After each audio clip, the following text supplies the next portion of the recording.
कर्पूरगौरं करुणावतारं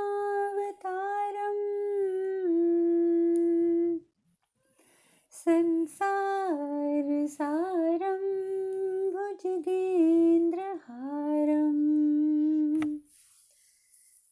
सदा वसन्तं हृदयारविन्दे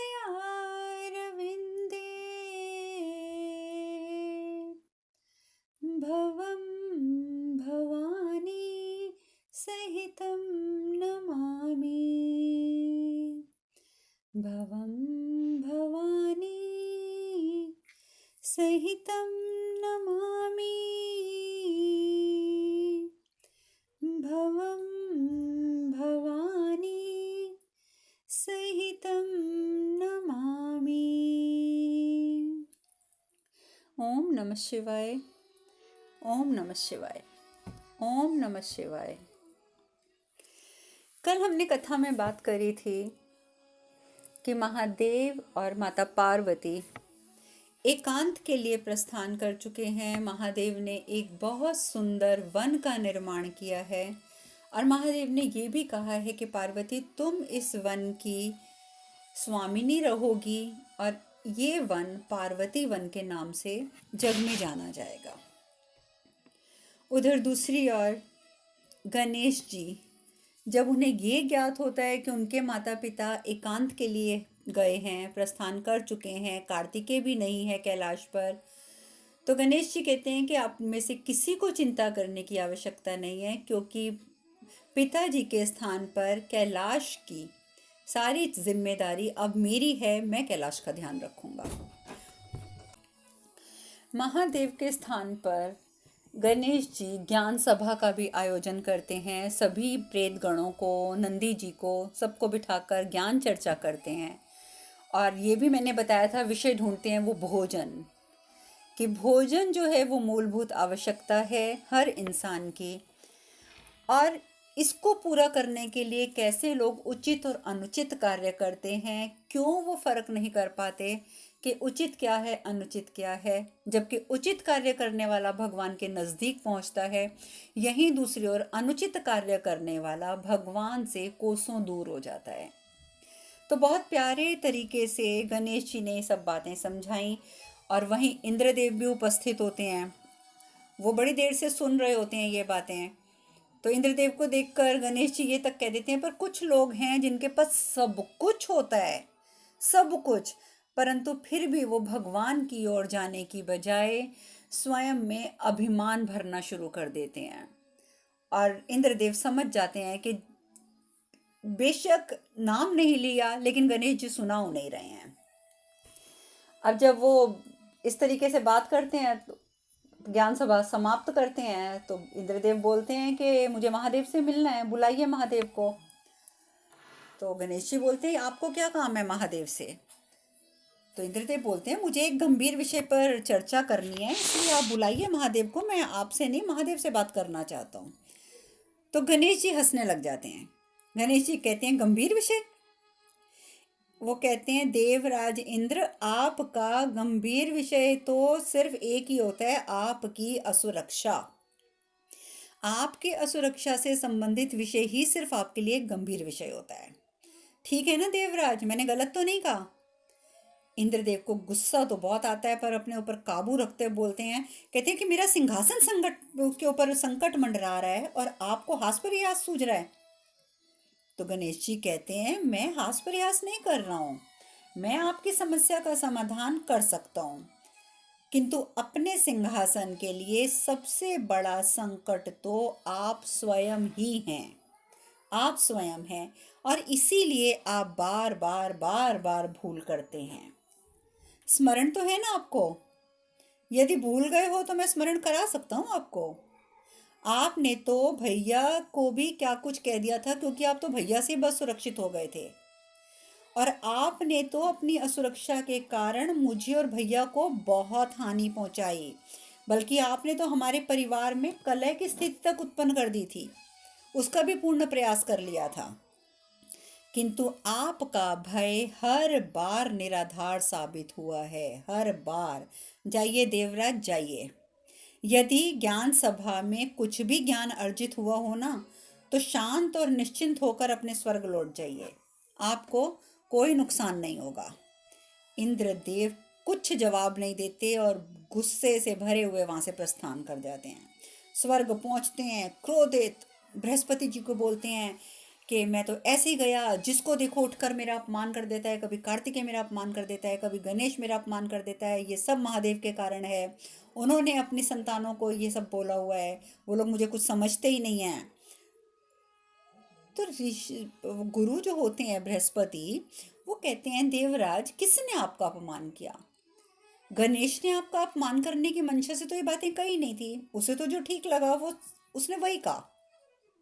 क्योंकि आपके अंदर अभिमान है तो है, आपकी जो शंकाएं हैं वो निर्मूल हैं तो हैं, इसमें अपमान की क्या स्थिति उत्पन्न हो गई? तो इंद्रदेव कहते हैं मुझे इतना पता है कि ये सब मुझे कायर समझते हैं, तभी मुझे ऐसा कुछ बोल जाते हैं। अब तो मुझे ही सिद्ध करना होगा कि मैं इंद्रदेव हूँ, इंद्रदेव देवताओं का राजा। गुस्से से भरे हुए इंद्रदेव अपनी जो सबसे प्रमुख अप्सराएं होती हैं उनको बुलाते हैं और आदेश देते हैं जाओ तुम लोग नीचे जाओ और त्रिशला को, जो भी वो समाधि में लीन है, तपस्या में लीन है, उसकी तपस्या भंग कर दो। इतना याद रखना कि तुमने किसी भी हालत में उसकी तपस्या पूर्ण नहीं होने देनी, उसकी तपस्या भंग करो, और अगर तुम भंग करने में असफल रही तो तुम दंड की अधिकारी होगी, ये बात ध्यान रखना। अब बड़ा डर के मारे वो जो अप्सराएं होती हैं वो धरती पर पहुंच जाती हैं। अब वो तो चली गई धरती पर, लेकिन इधर ज्ञान सभा में अब सभी अभी तक बैठे हुए थे, इंद्रदेव ने प्रस्थान कर लिया था गणेश जी की बातें सुनकर। तो मूषक बोलते हैं, आप जानते हैं कि गणेश जी के जो सबसे प्यारे मित्र थे वही पांचों मूषक, वो वहाँ बैठे होते हैं। मूषक बोलते हैं मित्र, हमारी और भी कुछ शंकाएं हैं और भी कुछ प्रश्न हैं, क्या तुम हमें उनका उत्तर भी दोगे? तो गणेश जी बोलते हैं अवश्य मित्र, अवश्य, मैं अवश्य उत्तर दूंगा, बोलो क्या प्रश्न है तुम्हारा? तो मूषक बोलते हैं हमें समझ नहीं आता कि महादेव भस्म क्यों लगाते हैं, त्रिशूल क्यों रहता है उनके पास, वो मृगछाल क्यों पहनते हैं? तो गणेश जी के सामने जब ये प्रश्न आते हैं तो गणेश जी को तुरंत याद आ जाता है कि मैंने भी तो ये सब प्रश्न पिताजी से किए थे और इस समय मुझे पिताजी ने उत्तर भी दिया था। और गणेश जी को वो सारे उत्तर याद आ जाते हैं जो भगवान शिव ने उन्हें दिए थे। इसी वजह से वो मूषकों को उत्तर दे पाते हैं। वो कह देते हैं कि इतना याद रखो, जो कुछ मैं तुम्हें बता रहा हूँ ना, वो बहुत समझने वाली बातें हैं और वो बातें मुझे मेरे पिताजी ने ही बताई थी। सुनो ध्यान से। मेरे पिताजी ने मुझे बताया था कि वो भस्म इसलिए लगाते हैं क्योंकि मृत्यु के पश्चात सब कुछ नष्ट हो जाता है, हमें लगता है, लेकिन सब कुछ नष्ट नहीं होता है। वो जो सब कुछ होता है ना, यानी कि हमारा जो शरीर होता है उसमें से कुछ बच जाता है और वो होता है हमारे शरीर के जलने के बाद बची हुई उसकी भस्म। और ये जो भस्म होती है ना, ये आत्मा का प्रतीक होती है, क्योंकि आत्मा वो नश्वर होती है, आत्मा शाश्वत होती है। तो इस वजह से जो भस्म है वो आत्मा का प्रतीक मानी जाती है और भस्म अध्यात्म से भी जुड़ी हुई है, क्योंकि वो हमें बताती है कि ये नश्वरता का प्रतीक हूँ मैं। सब नाशवान होता है, सब कुछ नश्वर होता है, अगर एक चीज़ नाशवान नहीं है तो वो है सिर्फ हमारी आत्मा। और पूरा शरीर जल जाने के बाद जब सिर्फ भस्म बचती है तो वो यही बताती है कि ये आत्मा का प्रतीकात्मक रूप है और इसीलिए मेरे पिताजी इसे धारण करते हैं। मूषक बोलते हैं अच्छा, अगर सब कुछ नाशवान है एक आत्मा को छोड़कर, लेकिन हम तो एक चीज और जानते हैं जो नाशवान नहीं है। गणेश जी बड़े हैरान होते हैं, वो कहते हैं क्या? तो मूषक बोलते हैं आपकी भूख भी तो नश्वर नहीं है, हर समय तो वो जागृत रहती है, जब देखो तब आपको भूख लगी रहती है। गणेश जी ये बात सुनते हैं तो कहते हैं कि तुम मेरी भूख को सांसारिक दृष्टि से देख रहे हो, तुम मेरी भूख को सांसारिक दृष्टि से मत देखो, इसमें बहुत बड़ा रहस्य छुपा हुआ है, परंतु उसकी चर्चा मैं आज नहीं करूँगा, मैं फिर किसी दिन करूँगा। अब तो मैं तुम्हारे दूसरे प्रश्न का उत्तर देता हूँ। क्या था तुम्हारा दूसरा प्रश्न? व्याघ्र छाल, है ना? तो सुनो, पिताजी के व्याघ्र पराक्रम का प्रतीक होती है व्याघ्र छाल। क्योंकि मेरे पिताजी में जितना पराक्रम है, उस वो पराक्रम की अगर तुम तुलना करोगे तो वो एक व्याघ्र से कम नहीं है, बल्कि उससे ज्यादा है। तो यही समझ लो कि मेरे पिता अगर व्याघ्र छाल धारण करते हैं तो ये उनके पराक्रम का प्रतीक है। और रही बात डमरू की, तो देखो, डमरू की ध्वनि से संगीत की उत्पत्ति होती है। डमरू के बिना कभी भी संगीत संभव नहीं होता है, कभी भी संभव नहीं होता है। हमेशा डमरू से ही जो ध्वनि निकलती है उसी से संगीत की उत्पत्ति मानी जाती है। अब तुम मित्रों, तुम बताओ, कभी तुमने सुना है कि डमरू के बिना संगीत हो गया? कभी हो सकता है संगीत पूर्ण? उतनी देर में आवाज आती है? कदापि नहीं, कदापि नहीं हो सकता। तो सब नजर उठा के देखते हैं तो पीछे नारद मुनि खड़े हैं। नारायण नारायण नारायण नारायण। नारद मुनि कहते हैं, मैंने सोचा कि सभी आपकी इस लीला का आनंद उठा रहे हैं तो मैं क्यों ना उठाऊं। और जब आपने अब संगीत और डमरू की बात कही है तो मैंने सोचा कि क्यों ना आपसे संगीत और डमरू वादन का आनंद उठाया जाए। जिस प्रकार महादेव ने शनि देव के लिए बजाया था, आप क्या हमारे लिए बजाएंगे? ये तो आपको अभी पीछे कुछ दिन पहले ही कथा मैंने सुनाई थी, आपको याद होगी कि शनिदेव ने भी यही कहा था कि मैं बहुत ज़्यादा विचलित हूँ, मैं बहुत ज़्यादा तनाव में रहता हूँ, मैं प्रसन्न नहीं रहता हूँ। इसीलिए मैं आपसे मिलने आया हूँ यहाँ पर कैलाश पर, और मैं चाहता हूँ कि आप मेरे लिए डमरू वादन करें। और महादेव ने डमरू वादन किया था, और उसी डमरू की आवाज़ से थोड़े से चिंतित हो गए थे माता पार्वती और नारद जी, और उसी चिंता चिंता में माता पार्वती ने अपने द्वारा बनाई हुई भवन की प्रतिकृति को नष्ट कर दिया था, भस्म कर दिया था अपने त्रिनेत्र की अग्नि से। तो यही बात नारद मुनि बोलते हैं, कहते हैं आपको याद है ना कि महादेव ने शनिदेव के लिए डमरू बजाया था, तो मैं चाहता हूँ कि आज आप मेरे लिए डमरू बजाएं, मैं आपके डमरू का आनंद लेना चाहता हूँ। गणेश जी बोलते हैं, एक बार आपने मेरे लिए संगीत बजाया था ना, आज मैं आपके लिए बजाऊंगा। आपको ये भी घटना याद होगी, क्योंकि जब माता पार्वती स्नान करने के लिए, जब शुचिता स्नान स्नान करने गई थी एक कंदरा में, जानवी कंदरा में, तो उस समय उन्होंने गणेश जी को बाहर खड़ा कर दिया था ना कि अब किसी को अंदर मत आने देना, और तुम भी मत आना, और किसी को भी मत आने देना, क्योंकि मेरे पूजा और स्नान में विघ्न पड़ रहा है। और इस वजह से गणेश जी वहां पर खड़े होकर उस कंदरा की पहरेदारी करने लग गए थे। और तभी महादेव भी आए थे, उन्होंने महादेव को भी नहीं मिलने दिया था माता पार्वती से, और देवी जितने भी देवता आए थे उनको भी नहीं मिलने दिया। ऋषि मुनि आए, गण प्रेत आए, और फिर उन सबका युद्ध हुआ। और उसी युद्ध के दौरान गणेश जी ने नारद मुनि को कह दिया था कि जब तक ये सब मुझे परेशान कर रहे हैं ना, मैं आपके संगीत का आनंद लेना चाहता हूँ, आप मेरे लिए वीणा वादन कीजिए। और नारद मुनि ने लगातार वहां पर वीणा बजाई थी। तो वही कर्ज उतारा गणेश जी ने। उन्होंने कहा कि मेरे कहने पर एक बार आपने मुझे संगीत सुनाया था, आज मैं आपके लिए डमरू बजाऊंगा। और इतना सुंदर डमरू बजाते हैं गणेश जी, जैसे महादेव बजाते हैं, कि सब झूमने लग जाते हैं। नंदी जी तो हाथ जोड़कर खड़े हो जाते हैं, उनकी आंखों से आंसू बहने लग जाते हैं, क्योंकि गणेश जी के रूप में उन्हें हर समय महादेव की झलक नजर आ रही थी। जिस प्रकार से वो ज्ञान सभा कर रहे थे, जिस प्रकार से उन्होंने इंद्रदेव के साथ बात करी, अब जिस प्रकार से वो डमरू बजा रहे थे, सब झूमने लगते हैं। नंदी जी की आंखों से अश्रु बहने लगते हैं। नारद मुनि कहते हैं, धन्य हैं आप गणेश, धन्य हैं आप। सिर्फ नाम के ही शिवांश नहीं हैं, आप में महादेव की सभी विशेषताएं प्रतिबिंबित होती हैं। तो गणेश जी कहते हैं, ठीक ही तो है, मैं जिनसे प्रेम करता हूँ मैं उनके जैसा बन जाता हूँ। तो इस मैं अपने माता पिता से बहुत प्रेम करता हूँ, इसीलिए मुझ में मेरी माता और मेरे पिता दोनों के बहुत गुण हैं। तो नंदी जी कहते हैं, अगर दोनों के गुण हैं ना तो गणेश, अब देखो, पिताजी के गुण तो आपने दर्शा दिए, ज्ञान सभा भी हो गई, आपने डमरू वादन भी कर दिया।